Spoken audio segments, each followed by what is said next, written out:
बचाओ, मुझे क्षमा कर दो, मुझे मत मारो। परंतु चाचा कबूतर कालू कौवे को बहुत मारता है। कालू कौवे का पंख टूट जाता है। चाचा कबूतर अपने वो पेपर उठाता है और वापस घर चला जाता है। ये पेपर उसके लिए बहुत अहम थे। उसे बाजू झील के यहाँ नौकरी मिली थी, जिस कारण ये पेपर लेकर उसे दूसरे जंगल जाना था। परंतु कालू कौवा अपना शैतानी दिमाग इस्तेमाल करके वो पेपर चुरा लेता है। इसी समय चाचा कबूतर उसको देख लेता है और इसी वक्त कालू कौवे की पिटाई शुरू कर देता है। जो चाचा कबूतर के पेपर के कारण बाजू झील के यहाँ नौकरी के लिए जाने वाला था, अब कालू और गोरी फिर से एक दरख्त की शाख पर बेघर बैठे थे। हाय, ये उपाय भी फेल हो गया। इतनी सर्दी में हमारे पास पैसे भी नहीं है कि अच्छा सा घर बना सके। कालू, अब क्या करेंगे? कुछ दिन सब्र कर जाओ गोरी, मेरा पंख ठीक हो जाए, फिर देखना मैं कैसे इस मोटे कबूतर से इस मार का बदला लेता हूँ। फिर कुछ दिन बाद मेरे बाद मेरे घर का ध्यान रखना और रात के समय घर से बाहर मत जाना। जी ठीक है, मैं आपका इंतजार करूंगी। फिर कबूतर अपने घर से दूसरे जंगल के लिए निकल जाता है, परंतु लूसी कबूतरी के घर के पास खड़े होकर कालू और गोरी कवि सारी बातें सुन रहे होते हैं। गोरी, चाचा कबूतर तो दूसरे जंगल चला गया है, अब हम अपना बदला कैसे लेंगे? क्यों न हम किसी तरह लूसी कबूतरी को यहाँ से भगा दें और उसके घर पर कब्जा कर लें।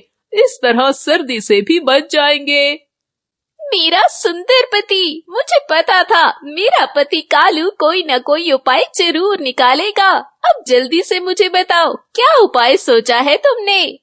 गोरी, मेरे साथ चलो। फिर कालू कौवा अपनी पत्नी को साथ लेकर लूसी कबूतरी के घर की ओर चला जाता है। बहुत बुरा हुआ लूसी, बहुत बुरा हुआ। हमारे चाचा कबूतर। गोरी, क्या हुआ मेरे पति को? सब ठीक तो है? कुछ भी ठीक नहीं है लूसी, मेरे मामा जी भी साथ वाले जंगल रहते हैं जिधर तुम्हारा पति गया हुआ है। उन्होंने मुझे आज ही फोन करके बताया है कि तुम्हारा पति मर गया है। उसे उसी बाजू झील ने मार दिया है क्योंकि उसने सही से काम नहीं किया था। ये सुनकर लूसी कबूतरी रोने लग जाती है। नहीं, ऐसा नहीं हो सकता, मेरे पति मुझे छोड़कर नहीं जा सकते। हाय, मैंने क्यों जाने दिया अपने पति को दूसरे जंगल। लूसी, तुम्हारे पति का संदेश है कि तुम ये घर छोड़कर अपने मैके चली जाओ, क्योंकि बाजू झील इधर भी आ सकती है और तुम्हें भी मार सकती है। अगर मेरे पति की आखिरी इच्छा यही है तो मैं आज ही इस जंगल से चली जाती हूँ। हाँ हाँ, जल्दी जाओ ताकि तुम्हारे पति की आत्मा को शांति मिल सके। तुम अपनी माँ के पास चली जाओ। लूसी कबूतरी अपना कुछ सामान लेती है और अपना घर छोड़कर माँ के पास चली जाती है। वाह पति जी वाह, तुमने तो ऐसा नाटक किया, मुझे तो सच में रोना आ रहा था। बेचारी कबूतरी को कैसे हमने बुद्धू बना दिया। अब हम मजे से सर्दियों के दिन इसी घर में गुजारेंगे और खूब मजे करेंगे। लूसी अपनी छोटी बेटी को लेकर पुराने जंगल में पहुंच जाती है। वो अपनी माँ के घर के दरवाजे पर दस्तक देती है, परंतु दूसरी ओर हरियाली दरवाजा खोलती है। बताइए कबूतरी, किससे मिलना है? अरे ये क्या, ये घर तो मेरी माँ का है, आप यहाँ क्या कर रही हैं? कबूतरी बहन, तुम्हारी माँ तो पिछले साल ही मर गई थी और अब इस घर में मैं ही रहती हूँ। ये घर टूटा हुआ था, मैंने इसकी मुरम्मत की है। सर्दियों के दिन मैं इसी घर में गुजारूंगी। क्या माँ, तुम भी मुझे छोड़कर चली गई? मेरा पति भी मुझे छोड़ गया, परंतु अब मैं कहाँ जाऊंगी? मेरे साथ ये सब क्यों हो रहा है? कबूतरी, अगर तुम चाहो तो इस घर में मेरे साथ रह सकती हो, परंतु बदले में तुम्हें मेरे काम करने होंगे। लूसी हरियाली की बात मान लेती है और फिर उसी घर में चली जाती है। उधर कौवा और कवि कबूतरी के घर में ऐश कर रहे थे। देखो गोरी, मैं चाचा कबूतर की जैकेट पहनकर कैसा लग रहा हूँ? बहुत सुंदर और मैं लूसी का हार पहनकर कैसी दिख रही हूँ। तुम भी मस्त लग रही हो। फिर वो दोनों हंसने लग जाते हैं। वो ऐसे ही लूसी के घर ऐश करते हैं। ऐसे ही कुछ दिन बीत जाते हैं। एक रोज टोनी चिड़िया, जो लूसी कबूतरी की सहेली थी, उससे मिलने उसके घर आती है। परंतु टोनी वहाँ कौवों को देखकर हैरान हो जाती है। गोरी और कालू, आप यहाँ कैसे? ये घर तो मेरी सहेली लूसी का है। चिड़िया, अब ये घर हमारा है। लूसी का पति मर गया था और वो अपनी माँ के पास चली गई है। ये सुनकर टोनी बहुत उदास हो जाती है और वहाँ से चली जाती है। वहीं दूसरी ओर मालकन जी, मैं अपनी बेटी के लिए बहुत उदास हो गया हूँ। अगर आप मुझे कुछ दिनों की छुट्टी दे दे तो मैं उससे मिलकर आता हूँ। ठीक है, परंतु वापस आकर तुम्हें डबल काम करना होगा। अगर शर्त मंजूर है तो चले जाओ।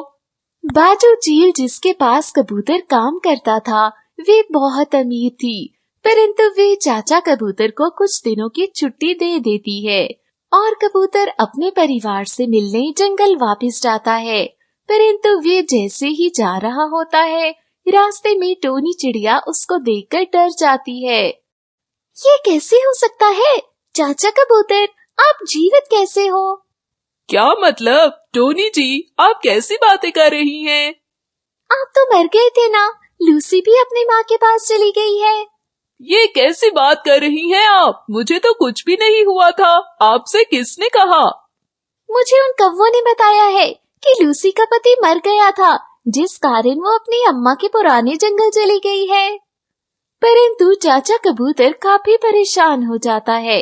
वह तुरंत ही लूसी से मिलने जाता है। देखो लूसी, दरवाजे पर कौन है?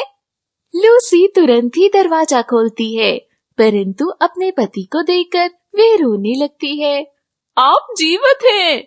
हाँ लूसी, परंतु तुमने उन दुष्ट कौवों की बातों पर कैसे यकीन कर लिया? मुझे क्षमा कर दे। उस दुष्ट कौवे ने मुझसे बदला लिया है। मैंने कालू कौवे को काफी मारा था क्योंकि उसने मेरे पेपर्स चुरा लिए थे। इसी बात का उसने बदला लिया है, परंतु मैं अब उसे सबक सिखा कर रहूंगा। यूं वे दोनों वापस अपने घर चले जाते हैं। रात का समय था।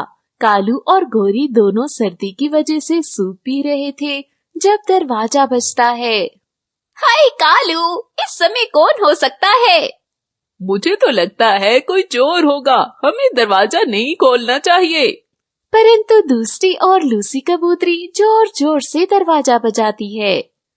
लूसी, ऐसे तो ये दुष्ट कौवे दरवाजा नहीं खोलेंगे। हमें कोई उपाय निकालना चाहिए। फिर कुछ समय बाद मैं दूसरे जंगल से आया हूँ। मैं एक सुनार हूँ। प्लीज मुझे रहने के लिए जगह दो। अगर तुमने मेरी मदद की तो मैं तुम्हें सोना दूंगा और तुम्हें अमीर बना दूंगा। ये सुनते साथ ही लालची कालू कौवे ने तुरंत ही दरवाजा खोल दिया। परंतु अपने सामने लूसी और चाचा कबूतर को देखकर वो दोनों डर गए थे। आज तुम्हें मुझसे कोई नहीं बचाएगा। पहले तुमने मेरे पेपर्स चुराए थे और अब तुमने मेरे घर पर कब्जा कर लिया। ये कहते साथ ही चाचा कबूतर ने कालू कौवे को पीटना शुरू कर दिया था। लूसी ने भी गोरी की खूब पिटाई की थी। कालू कौवे और गोरी कौवी फिर से बेघर हो गए थे। वे अब इस सर्दी में बाहर ही तड़प रहे थे, परंतु यही उनकी सजा थी।